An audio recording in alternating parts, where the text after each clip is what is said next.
In this video, we'll talk about the two coaches who are strongly linked with Kaizer Chiefs. We're also going to talk about Khune and the update on his contract situation. We're also going to talk about Ashley Dupree and his injury and how bad it actually is. Hello and welcome to Khosi Nation Fan TV. I am Pelo, I am your host, and this is where fans meet and talk about Kaizer Chiefs. Khosi Football Club. Let's start by Ashley Dupree because his injury is confusing even to the coach. Even to him, in fact, because Kevin Johnson says that Dupree thought it was an ankle injury, but upon further assessment, they think that it's a toe injury, which means it's not good either way, because whether it's a toe or an ankle injury, it could even be both, which is really something that I hope doesn't happen, because a new coach is coming and the last thing you want is for the coach to arrive and there are players, or there is a player who's such a key player at Kaizer Chiefs who is out injured. So I hope that his injury is not that big of a deal. Moving on to Khune, who said that, hey, listen guys, I am not being sent off. This is not a sent off, which Chiefs never said it was. Well, in any case, they said that it was celebrating 25 years of Khune serving Kaizer Chiefs. As such, he is not necessarily leaving at the end of the season, because Khune continued to say, I still have a couple of years on my legs, which means he still wants to play. Remember last season, it was the same conversation where we thought, oh, Khune will hang up his boots, but he hasn't, or his gloves, or whatever.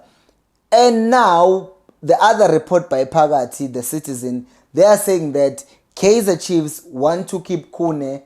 The condition is, as someone part of something, either the coaching staff or something at Kaizer Chiefs. Now, the question that I have for you guys is, do you think that it makes more sense to keep Khune as part of the coaching staff or extend his contract? Because some people will say, no, Khune should leave while you're a legend before you become a villain. But someone will say, but Obvuma not ready, so why would you release a goalkeeper while the other goalkeepers are not ready? And then someone will ask a question, but when will Vuma be ever ready if we're always saying, oh no, Khune is still our best goalkeeper, so let's keep him? When are we ever going to say, you know what, we need to move on from Khune and find a different keeper? That's a question that I'm asking. Should Chiefs extend his contract, or should they actually just give him a position and make him do the things at Kaizer Chiefs? Let me know down in the comment section. Now, moving on to the coaches, and I have to talk about two of them, starting with Usidramovic, which is an interesting one because the talks resurfaced last week of Chiefs being linked with him. And I told you that he is one of the coaches that Kaizer Chiefs might look at and people are like, you are dreaming. But now it's sort of a reality, because now there are talks that he will be talking to Kaizer Chiefs this week.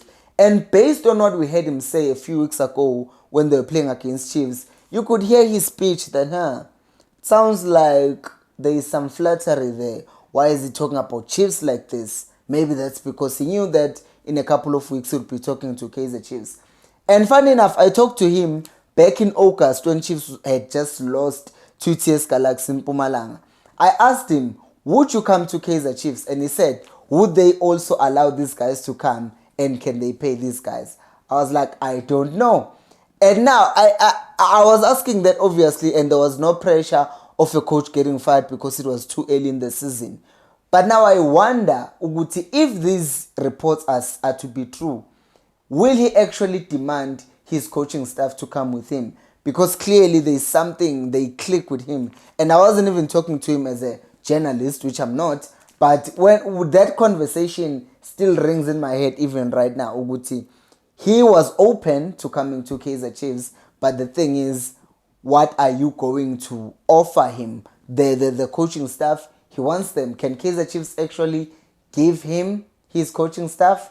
That would be interesting to see. And obviously, when you talk about Sidramovic, the thing that always come up is the fact that, hey, your guy has not won nothing. So you cannot be telling us about the fact that he has a UEFA Pro license, because his UEFA Pro license does not or has not won anything of any significance. So do you think Kaizer Chiefs should go for this coach? Because I understand the people who are saying they shouldn't, because he hasn't won anything that is of significance. So That is why we move on to the next coach. But before we do that, please do subscribe to the channel if you have not. Now, moving on to Alexandra Santos, the coach who's currently coaching Petro Luanda, the coach who eliminated Mamelodi Sundowns 2 years back in the quarterfinals of the CAF Champions League, the coach who reached the quarterfinals of the CAF Champions League with Petro Luanda this season, the coach who has a UEFA Pro license, which is also a requirement that is wanted by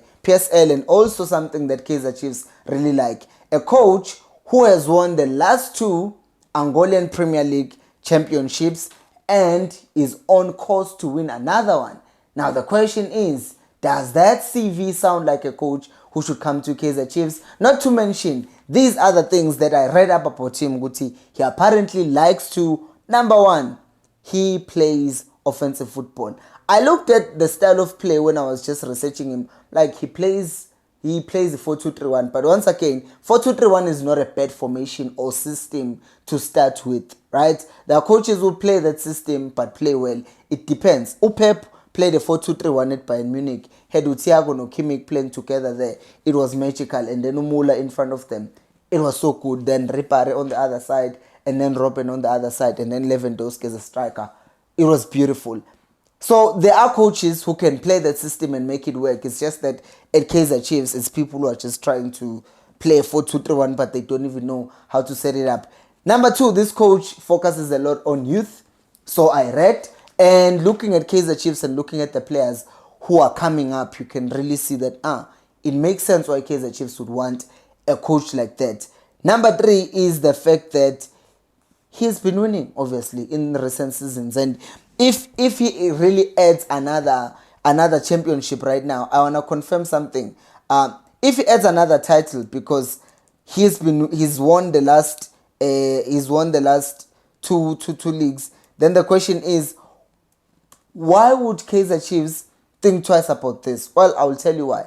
Because number 1, they are facing competition. The good news, first of all, before we talk about the competition that Chiefs are facing, is that what is happening with him is that he does not want to renew his contract with Petro Luanda, which is great, right? Because that means he's available for free for Kaizer Chiefs. The problem is that Wydad are also looking to sign him. Simba are also looking to sign him. So there is competition there. But if you look at the positioning on the log right now in the Angolan Premier League, they've played 24 games. They have 57 points, and the team that's behind them has played one more game than them, but they're on 56 points. So he's in a very good position to end up winning this league again. But the question is really, can Kaizer Chiefs get this coach? Has he won enough? Right? Because we know Petro Luanda is one of the biggest, if not the biggest club in Angola. The question is, can he also be able to, Can he also be able to withstand the pressure that comes with coaching Kaizer Chiefs? Because besides winning the 2 titles in Angola with Petro Luanda, I look, I don't see anything else. So the question is it such a huge achievement to win leagues with Petro Luanda? Because Petro Luanda are huge. It's like going to Egypt and winning a league with Al Ahly.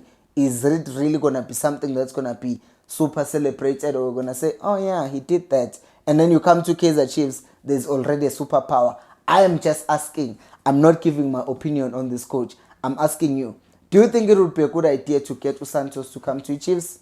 Let me know down in the comment section below. Thank you so much for watching, and until next time, remember, equals Alpelu Moy.